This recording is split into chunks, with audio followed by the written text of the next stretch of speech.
Si tú eres como yo, que eres muy sensible y muy empática con los animales y todo lo que ellos sufren, nosotros también lo sufrimos. ¿Alguna vez te has puesto a pensar todas las cosas que pasan estas mascotas, estos animalitos, después de vivir ese hecho traumático, ese maltrato? ¿Te has alguna vez preguntado qué pasa con ellos? ¿Cómo llevan sus vidas después de ese trauma o de esa situación? Hoy vamos a describirte lo que es ese tras bambalinas después de lo que las mascotas pasan, sufren, padecen después de estas situaciones difíciles en sus vidas.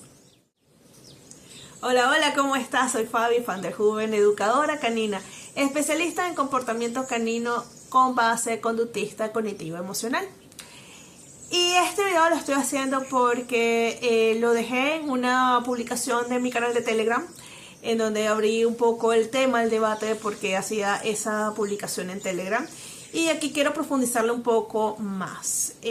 Simplemente, si la gente cree que a una mascota que pasó por una situación traumática, sea provocada por el hombre o sea provocada por el ambiente, y piensas de que ellos se resetean, de que ellos se duermen y se les olvida, no, ellos quedan con ese trauma. Al igual que nosotros los humanos podemos quedar con posiblemente lo que llaman estrés postraumático, que quedas como pegado con esa situación, que cualquier situación en el ambiente te recuerda, te da flashes y vuelves a ese momento. Y se recomienda de que vayas con un especialista en salud mental para que te ayude a superar esa situación.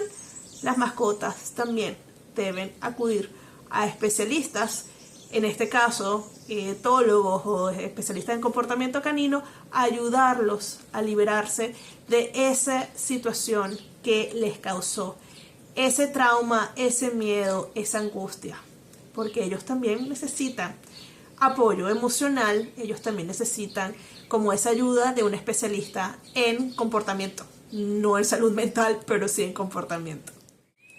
Tenemos que saber, recordar, de que no siempre el hombre, o sea, las personas, podemos hacerle daño a los perritos, a los gatitos, a los animales y por eso causarles situaciones, traumas o cosas por el estilo.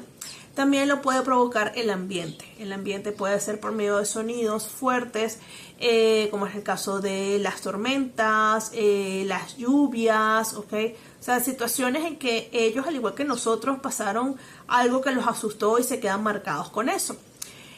Yo he tenido casos en Venezuela, conocí un caso de una perrita, bueno, mucho antes de que yo me formara como educadora canina, conocí el caso de una perrita que estaba en Vargas, en el estado de Vargas en Venezuela, en el momento que fue la inundación, el deslave en Vargas. Esa perrita quedó tan traumatizada que cada vez que llovía o sabía que iba a empezar a llover, o sea, es una llovizna suave, esa perrita entraba en pánico y buscaba refugiarse y buscaba a sus tutores con un miedo terrible porque ella vivió ese deslave en Vargas. Entonces imagínense eso, ¿no? También, mira, otras ocasiones de perritos que lastimosamente han pasado por una situación traumática de maltrato físico, maltrato verbal, en donde los perritos se quedan como marcados específicamente con las características físicas de esas personas que le hacían ese tipo de agresión. Y puede haber pasado una sola vez, pero se quedaron marcados con esa contextura, o sea, la forma que tú describes a la persona. O sea, es delgada, es alta, tiene el cabello así, asado, de este color, se viste de esta manera, usa este tipo de calzado. Eso también lo sucede en los perritos. Y se quedan con eso. Y fíjense que hay veces, no sé si ustedes se han dado cuenta, posiblemente sus perritos, que tienen fijación con unas personas en específico, que tienen siempre unas características físicas específicas y esas personas no las soportan, les cae súper mal, al igual que con los perros. También puede suceder con razas caninas, es decir, un perro, una raza específica de perro o con una raza de perro que tenga esas características, sea de color, de tamaño, de contextura, ¿ok? Porque puede ser un mestizo de labrador y el perro tiene un percance con ese tipo de perros o con ese tipo de color de perros, ¿ok? Tuve un caso muy chistoso que era un pincher que odiaba a los perros de tamaño grande, peludos y de color blanco, o sea, así tipo samoyedo, tipo huskies blancos, estos Alaskan, cosas así, o sea, ese tipo de pelaje. El tipo de pelaje, el tipo de tamaño y el color. Si conseguía las tres cosas en el mismo perro, o sea, eso era ataque seguro. Y fue muy divertido trabajar con ese perrito porque justamente conseguí un perro con esas características, reunía todas las características en ese mismo perro y fue muy divertido trabajar con ese perro y lo logró superarlo. Por eso a mí no me causa para nada gracia ver videos de personas o personas que en grupos de perros, de clubs de perros, etcétera, pongan esos videos o comentarios de que su perro le tiene miedo a la aspiradora y entonces yo lo persigo por toda la casa con la aspiradora. Que si mi perro le tiene miedo al secador de pelo, de cabello, yo lo persigo con eso. Como sé que eso no le gusta, entonces lo persigo con eso para regañarlo, para mantener distancia. No hagan eso. Estás provocando un daño peor. Entonces, esas cosas no son juegos, esas cosas son para respetar a la mascota y hacerle entender que estos artefactos no tienen que hacerte daño. Y si le ves temor o algo por el estilo, aléjalo. O sea, cuando vayas a utilizar la aspiradora, aléjalo. Cuando vayas a utilizar el secador de pelo, no lo tengas cerca. Si tú llevas a tu perro a la peluquería y usa un secador de pelo, habla con el groomer y explícale, mi perro tiene esta situación con el secador de pelo. Hay muchos groomers que están aprendiendo y ya forma como parte del pensum de cómo trabajar a los perros con este tema de traumas y cómo manejar sus herramientas en perros que nunca lo han visto o que le tienen miedo a esas herramientas. Y ellos están capacitados, se están capacitando a ayudar a tus perritos, así les tome más tiempo en las horas de servicio, pero lo tratan de hacer sin traumar a los perritos. ¿Qué puedo hacer en el caso de que tengo un perro con algún tipo de trauma? Miedos, ¿ok? Porque también tenemos el miedo a la pirotecnia, eso es lo más común. Mira, yo creo que el miedo a los sonidos de la pirotecnia y a las tormentas es la cosa más común de que uno se consigue en todos lados, inclusive hasta con personas que trabajan conmigo que me han contactado para ayudarlos en esa situación. Por eso siempre, todos los años les pongo guías, les pongo talleres, cosas de tal para hablar de cómo desensibilizar a nuestras mascotas frente a esos sonidos. Y siempre les digo, empiezan a hacerlo mucho antes, muchos meses antes de que vengan las tormentas, de que empiecen a usar pirotecnia por tu zona, por tu casa, por donde vives, para que este perrito, tu mascota, porque esto también va con los gatitos, vayan superando ese temor a estos sonidos.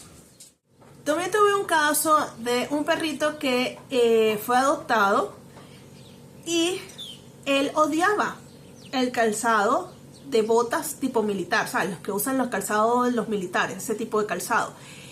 Y bueno, conversando un poco con los tutores de este perrito, me comentaron de que el perrito lo habían como rescatado de una zona, o lo habían sacado de una zona en donde había presencia de cuerpos militares, o sea, personas que utilizaban ese tipo de calzado. Ahora aquí dos cosas que yo les dije en ese momento. Puede ser de que el perro tuvo una situación que lo asustó, alguna situación traumática, puede ser un sonido fuerte o algo que lo asustó y lo asoció inmediatamente con ese calzado, con esas personas, o simplemente personas con ese tipo de calzado le hicieron algún tipo de maltrato y por eso lo asoció con ellos. Eso no supimos realmente qué fue lo que sucedió porque nada más el perrito es lo que lo sabía, pero trabajamos en función de esto para que el perrito pudiera solucionar la situación. Y aquí es donde entra la desensibilización sistemática de John Watson. La desensibilización sistemática es un estudio que se hizo hace muchos años, por la época de los 1900, por John Watson y su compañera, y una compañera que en estos momentos me disculpan, pero no me acuerdo su nombre. Quisieron hacer el experimento, quisieron estudiar de cómo las personas adquirían los miedos y cómo podían hacer para solucionarlo, ayudar a ellos salir de ese trauma, solucionar librarse de ese miedo a esos estímulos. Si quieren saber más de ese estudio, lo pueden buscar por redes sociales, por Google, por todas esas cosas. Siempre hay miles de páginas que hablan sobre la desensibilización sistemática de John Watson o el pequeño Albert. Pueden conseguirlo de esas dos maneras, ese estudio, e indagar un poco más. Si son, por supuesto, psicólogos o personas que han trabajado con este tipo de arte de ayudar a las personas a solucionar sus problemas, posiblemente, sus frustraciones, sus miedos, posiblemente conozcan este tema de la sensibilización sistemática. Mi forma de trabajar la sensibilización sistemática es ayudar a la mascota, en este caso los perros, que es mi área, a que ese estímulo que tú le tienes miedo, simplemente no lo veas tan mal. O sea, conócelo un poquito más y te das cuenta que no es tan malo como parece. Te respeto si tú no quieres hacerte el mejor amigo de ese estímulo, pero que sí por lo menos puedas estar tranquilo y tolerar estar en el mismo espacio donde hay ese estímulo. Y eso se va haciendo poco a poco mientras voy presentándole ese estímulo al individuo. De esta misma forma lo hizo John Watson en su estudio de la desensibilización sistemática. Recuerden siempre que, a pesar de que parece un ejercicio muy fácil de hacer, porque son ejercicios muy fáciles de hacer, por eso yo los hago siempre talleres de sensibilización sistemática de los sonidos fuertes como la pirotecnia o petardos, porque son fáciles de hacer. Recuerda que siempre tenemos que ir acorde al ritmo del perrito o del individuo. No podemos poner nosotros un ritmo porque ellos van a ir a lo que ellos pueden, ¿ok? Recuerda que está muy, muy en su cabeza este miedo, este trauma, y recuerda a las personas que tienen algún tipo de traumas y para uno puede ser, qué estupidez ese tipo de trauma, pero para ese individuo es algo muy grande. Recuerda que para ellos también. Por muy pequeño que parezca, por muy insignificante que parezca, muy estúpido que parezca, para ellos es muy grande. Y por eso siempre tenemos que respetar los tiempos de ellos y el ritmo que ellos quieran llevar.